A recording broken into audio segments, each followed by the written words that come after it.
Hello everyone, you are watching IELTS and English with NBR, IELTS Listening Test 69. In this test, there are 4 sections. In section 1, you will hear a conversation between a client and a flight center agent about making changes to an airline booking. In section 2, you will hear the public relations officer from the council reviewing events that were hosted by the town in the previous year. In section 3, you will hear a conversation between a tutor and 2 students in the political studies department. In section 4, you will hear a talk given by an ethics professor on cheating. So let's begin. You will hear a number of different recordings, and you will have to answer questions on what you hear. There will be time for you to read the instructions and questions, and you will have a chance to check your work. All the recordings will be played once only. The test is in 4 sections. At the end of the test, you will be given 10 minutes to transfer your answers to an answer sheet. Now turn to Section 1. Section 1.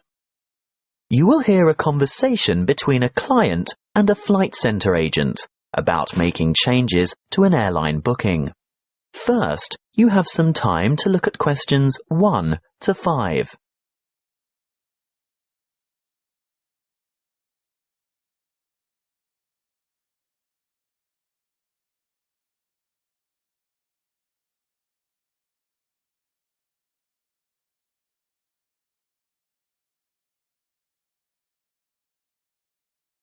You will see that there is an example that has been done for you. On this occasion only, the conversation relating to this will be played first. Good morning, Mrs. Gray. This is Bert Stock speaking from Finnegan's Flight Centre. I can now confirm your flight to Singapore. Oh, good. No problems, I hope? No, everything is in order. Mrs. Gray is going to Singapore. So, Singapore has been written in the space. Now we shall begin. You should answer the questions as you listen, because you will not hear the recording a second time. Listen carefully and answer questions 1 to 5. Good morning, Mrs. Gray. This is Bert Stock speaking from Finnegan's Flight Centre.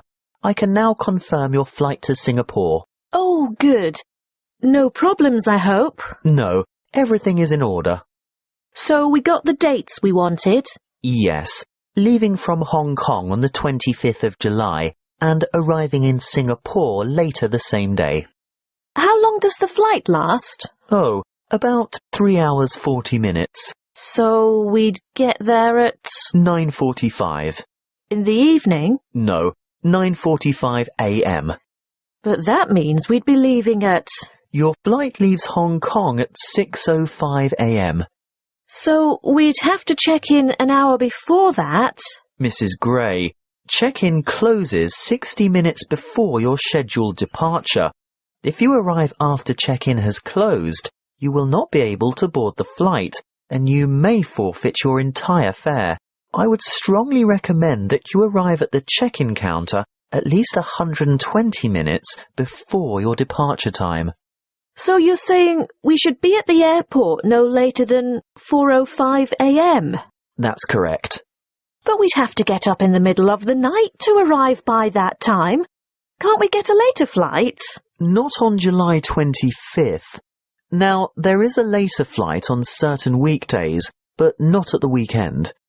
Well, we must go with what we've got then, because we're not at all flexible on the dates because of work commitments. Can I confirm that you want to return on August 7th? Yes, that's the idea. Flight VQ239 will depart from Singapore at 9:20 a.m. on August 7th. Oh, that's a much more civilized time. Tell me, the time zone is the same, isn't it? We don't gain or lose an hour along the way. There's no change in the time zone, so you can expect to be back at around 1 p.m. Does that suit you? Oh, absolutely. I'll have time to unpack before dinner. We're expecting to meet friends at the new seafood restaurant at 8 o'clock. Before you hear the rest of the conversation, you have some time to look at questions 6 to 10.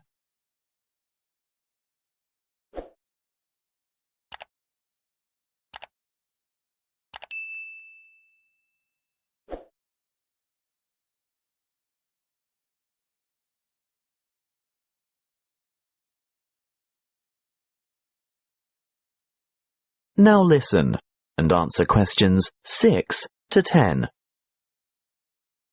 Mrs. Gray, I'll send you all these details by an email or letter of confirmation. Which do you prefer? Well, email is faster, but we've been having difficulties with our internet connection, so if you could post it out, I'd appreciate that. Now, just one or two other things to check before final confirmation. You're booked on a Lifelight ticket. What does that mean exactly? Well, you'll only have carry-on baggage. Is that right? Oh yes, that was the original idea. It's so much quicker not having to wait around at the luggage carousel, but... Yes? Can you remind me of the allowance again? With a Lifelight ticket, you're allowed 10 kilos of hand baggage. I'm not sure that's such a good idea now. Oh? Well, apparently we're going to have to attend quite a few formal functions while we're away, so I think I'm going to need a real suitcase to fit the extra clothes and shoes in. Well, that's not a problem. I can upgrade you to the next level and change your ticket to Easy Flight. There will be an extra charge, of course. How much? $30 per checked-in item of luggage, weighing no more than 22 kilos per item. Well, we'll probably manage with just a single suitcase between the two of us. Is it possible to do it like that? Yes, of course. You can take the Easy Flight option, and your husband can stay with the Light Flight ticket. Great.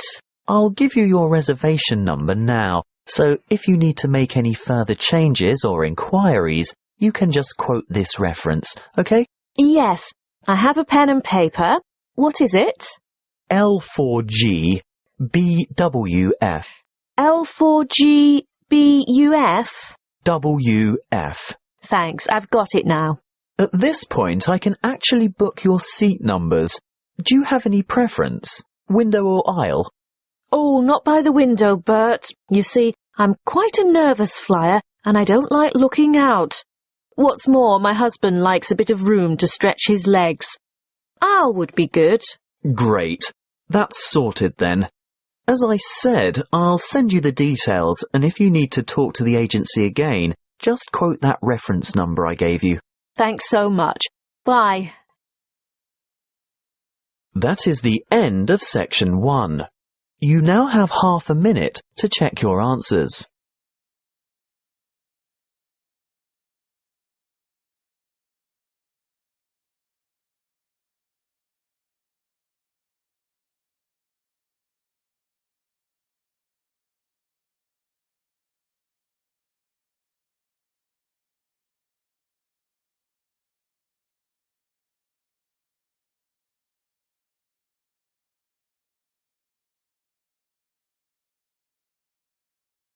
Now turn to section 2.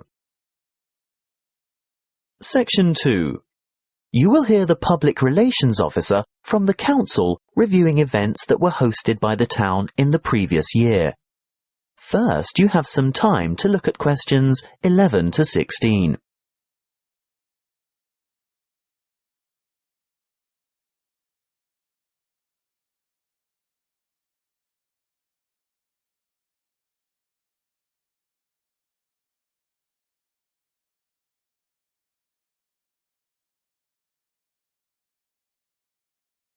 Listen carefully and answer questions 11 to 16. Kingstown has been a busy town this year, with some high-profile and new events happening in and around the area. In January, we hosted the National Kayak Selections, and this competition attracted a number of well-known paddlers, not just from this country, but from Canada, Ireland, England, and Australia. Following this event, we had the nation's top bowls players descend on the township, with the national championships taking place at the Kingstown Bowling Club, attracting well over 400 players. It was a resounding success, as you could see from the numbers thronging the bowling centre in Main Street. February was the month for the Seriously Social rafting competition, and this was the first time Kingstown had hosted an event of this nature. It attracted 96 paddlers from all walks of life, who enjoyed a great day of fun on the river. After the success of last year's Open Half Marathon event, this year, in March, we hosted a women's-only duathlon in an attempt to get more women involved in sport. The starting point was at the Kingstown pool, but an extremely chilly evening saw a huge reduction in the numbers we were expecting. However, approximately 50 participants were not deterred from tackling the event, which for many was the first time, and these hardy contestants went into the first 2.5k run with great enthusiasm. The cycle leg was extremely challenging because it was into a headwind all the way, and the last 5k run was no easier.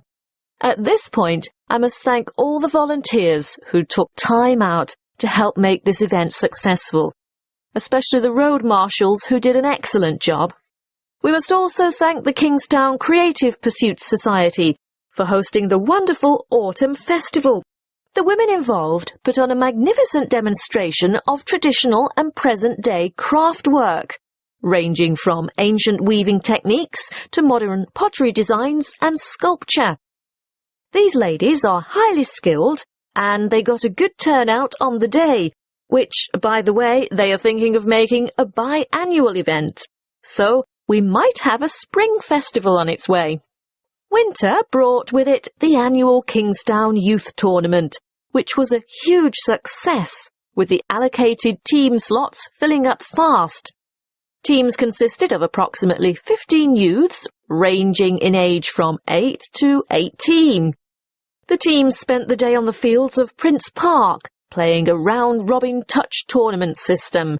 The event, which drew large crowds of the public who cheered and gave lots of support and encouragement for the teams, showcased some outstanding youth talent. Before you hear the rest of the talk, you have some time to look at questions 17 to 20.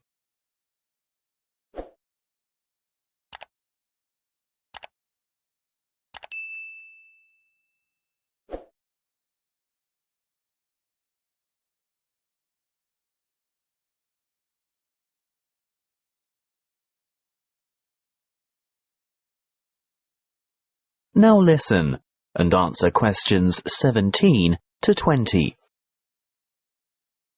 Now, what's coming up for the school holidays? Well, the town council has several plans lined up to keep the kids busy. Let's get straight into it.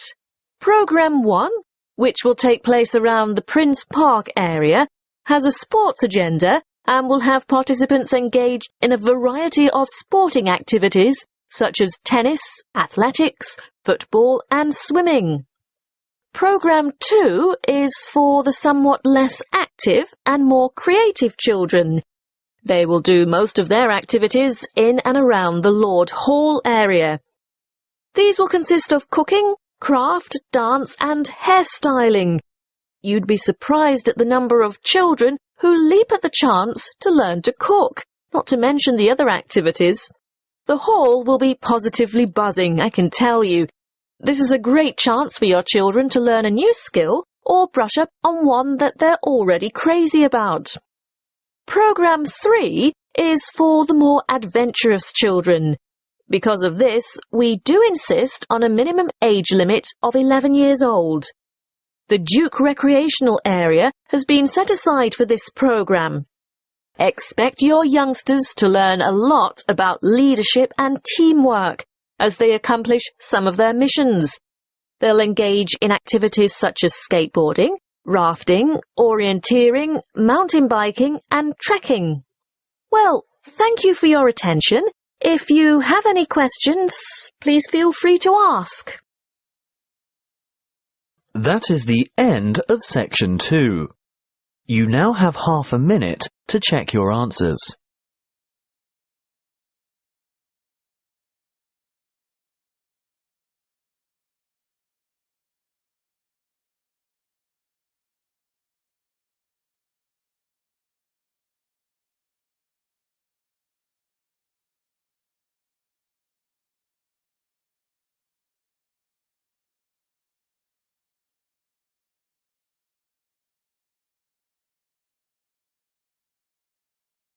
Now turn to Section 3. Section 3. You will hear a conversation between a tutor and two students in the Political Studies Department of a New Zealand tertiary institution. First, you have some time to look at questions 21 to 25.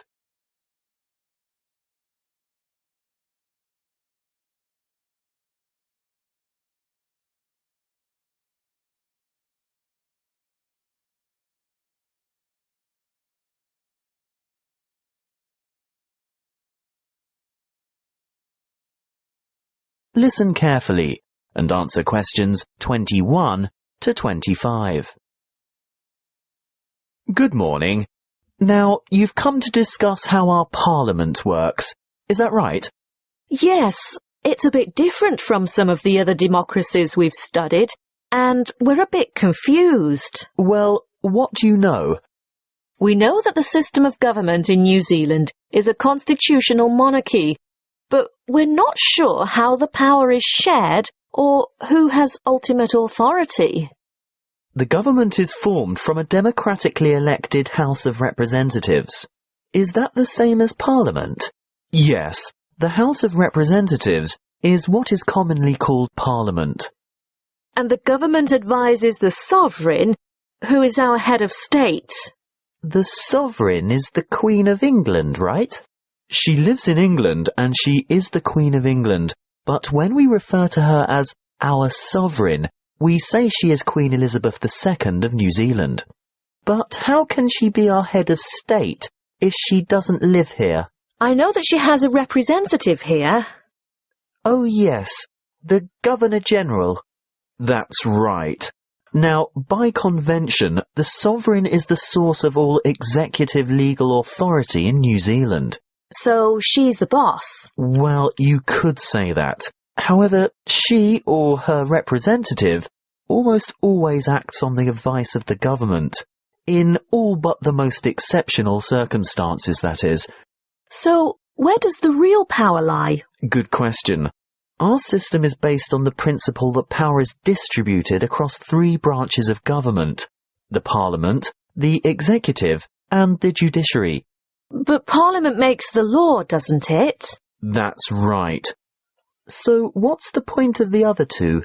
Well, you need a body to administer the law.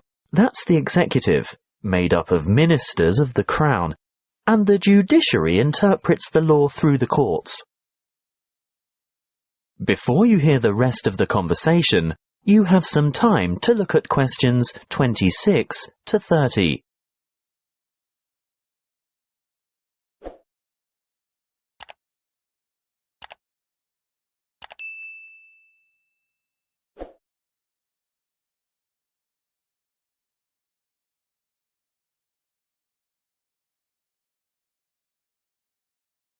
Now listen and answer questions 26 to 30.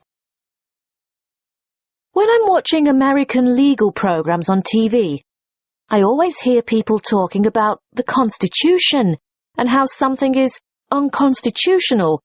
What exactly is a constitution? It's a document outlining the basic laws or principles by which a country is governed. Do we have one? No. This would actually make a good topic for next semester's debate. There's quite a bit of controversy over that particular issue. New Zealand has no single written constitution or any form of law that is higher than the laws passed in Parliament. OK, I think I've got that. The rules about how our system of government works are all contained in the laws that have been passed by Parliament? Those laws are called Acts of Parliament, but there are also other documents issued under the authority of the Queen and some relevant UK Acts of Parliament. Really? But it's all written down, right? Not exactly. There are several unwritten constitutional conventions as well. I can see why this would make a good topic for debate. Altogether, though, our system is quite simple because our Parliament is unicameral. What does that mean? It means there is just one chamber, the House of Representatives, and there is no upper house. I see. By upper house you mean a second house, like a Senate? In the American model, yes, but the British have a House of Lords as their upper house, don't they? Yes, but the Lords don't have to be elected. But we have elections every 3 years to elect our people's representatives. Yes, and the electoral system is called proportional representation. A lot of democracies have quite different voting systems. Why is ours called MMP? That stands for Mixed Member Proportional Representation. So that's why each elector has 2 votes. Exactly. One for a local Member of Parliament for the particular electoral district you live in, and one for a preferred political party. So that's where the proportional part of it comes in. Political parties are represented in Parliament in proportion to the share of votes each party has won in the party vote in the general election. Any more questions? No, not at this stage. Thank you for your time today. Okay. See you in class tomorrow. Bye. That is the end of section 3. You now have half a minute to check your answers.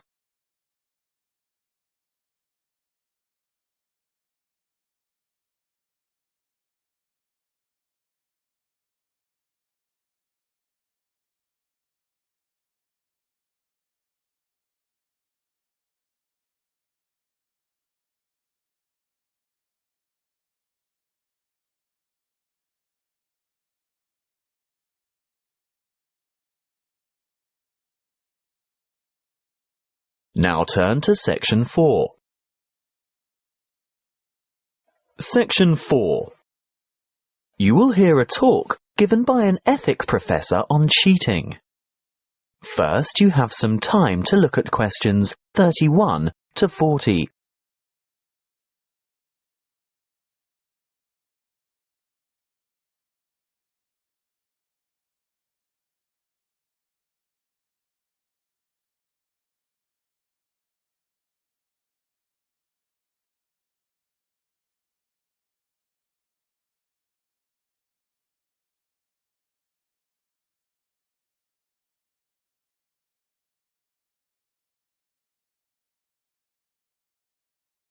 Listen carefully and answer questions 31 to 40. First of all, I would like to thank you for enrolling in this optional ethics course.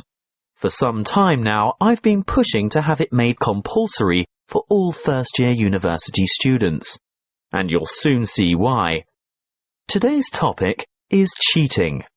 For as long as there have been tests, assignments and examinations, there has been cheating of some form or another. How do we define cheating? Well, quite simply, some say it's a violation of the regulations. But what is that set of laws? Who composed them? And are they reasonable? Interestingly, a survey of Year 7 to 12 students last year showed that over a third of them cheated by cell phone during a test. Some by texting answers, and a much smaller percentage by searching the internet. Over half, yes, over half of the survey's participants admitted to cheating of some kind. But, and this is the thing, many of the students didn't even acknowledge web-based cheating as cheating at all. Most thought that phone cheating or downloading a paper off the net was nothing other than a minor offence. So what's the implication? If it's not a serious offence, is it acceptable? We live in a digital age where learning is all about sharing information. And, let's face it, students today have seen so many instances of music, videos, images and text copied online without rightful recognition given as to their origin that I'm not sure whether you even fully understand the concept of plagiarism. But we can't blame the digital age alone. I know that ours is a high-stakes education system. By that I mean there is a great deal to be won or lost by a good or bad grade. If we scrutinise the system, we may well affirm that cheating isn't really dishonest. It's merely a survival skill. For many teachers and students, it's the product that counts, not the process. By process, I mean the way it is produced.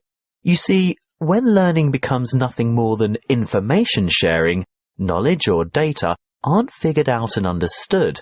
They're just retrieved and passed on. How much is actually absorbed? When we discuss cheating, we must look at the educational environment as well as the morality, or lack of it. Researchers have found that environments conducive to cheating are those where the focus is wrong. Sometimes instructors have no meaningful relationship with their students, perhaps due to overcrowded classrooms and lecture halls or individual personalities. Secondly, students who cheat are most often the ones who think the task is pointless or the amount of work is overwhelming. If the classroom is a place where learning is genuinely engaging and the emphasis is on openly exploring ideas, there would be no necessity for cheating. A third, and very important point, is that grades and marks matter more to some students than what they're doing.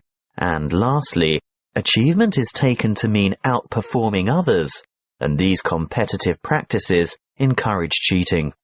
Anyway, I fail to see the value in working alone and cramming information into short-term memory.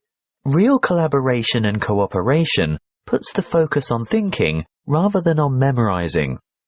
I have to say that it's the actions of teachers, classroom organization and cultural background that have as much to do with cheating as individual student behavior.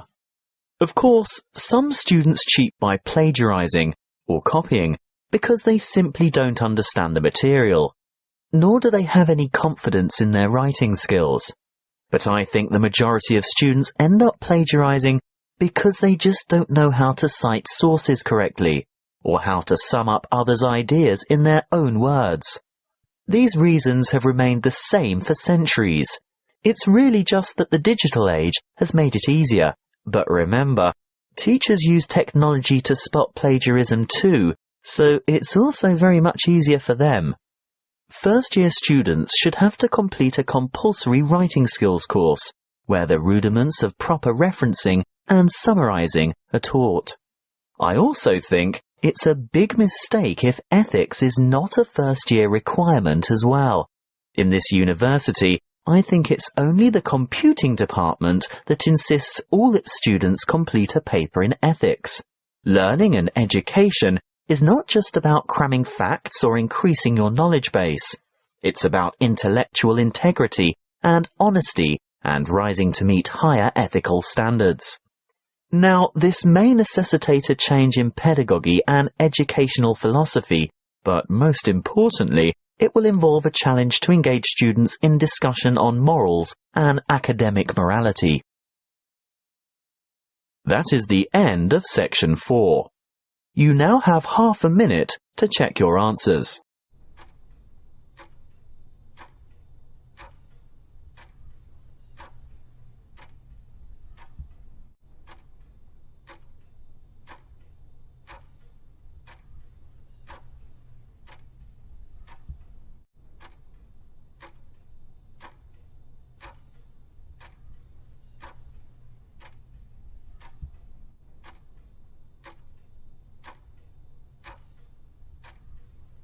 That is the end of the listening test.